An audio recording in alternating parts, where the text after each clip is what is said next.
c'est l'été et tous ces régimes amincissants.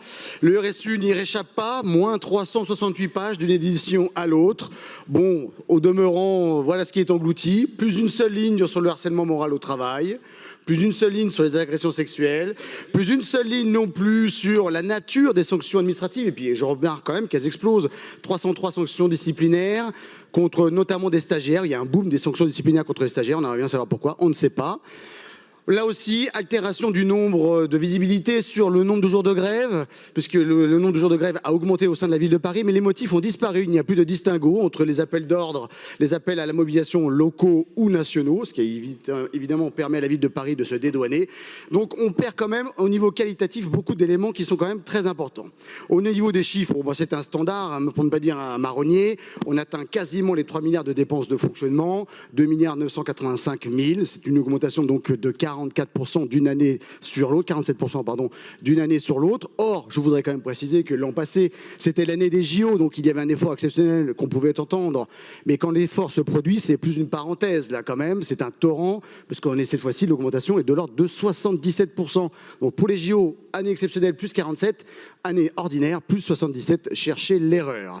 Je voudrais aussi préciser qu'on découvre dans ce RSU que le nombre de contacts entre la ville de Paris et les organisations syndicales a légèrement baissé, alors que le nombre de jours de grève, lui, a augmenté, ce qui veut dire quand même que la ville de Paris parle moins à ses agents, mais que les agents parlent plus fort. Ça mérite d'être relevé.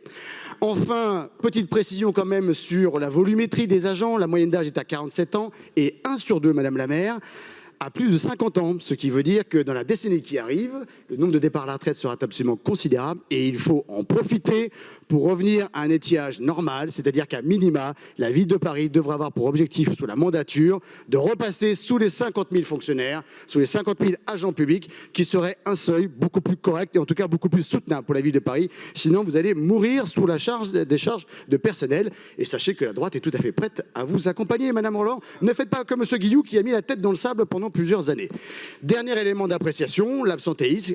Effort à souligner, l'absentéisme baisse un peu à la ville de Paris, mais il se répand. Il est passé de 33 000 à 35 000 agents concernés par l'absentéisme. Ça devrait quand même nous interroger, d'autant plus qu'en parallèle, la médecine du travail s'est effondrée, moins de 37% de concertation. J'invite donc à la ville de Paris, au début de cette mandature, à faire un vrai bing-bang de son administration, un grand projet de service qui allie la concertation de tous les agents individuellement, en lien avec le syndicat, la réforme de tous les marchés publics par la création d'une direction de la performance, la mise en place sincère, Madame Roland, des 35 heures pour qu'ils soient réellement appliqués, et enfin une rénovation totale du dialogue social, et sans compter quelques petites privatisations qui mériteraient d'intervenir, notamment dans le balayage.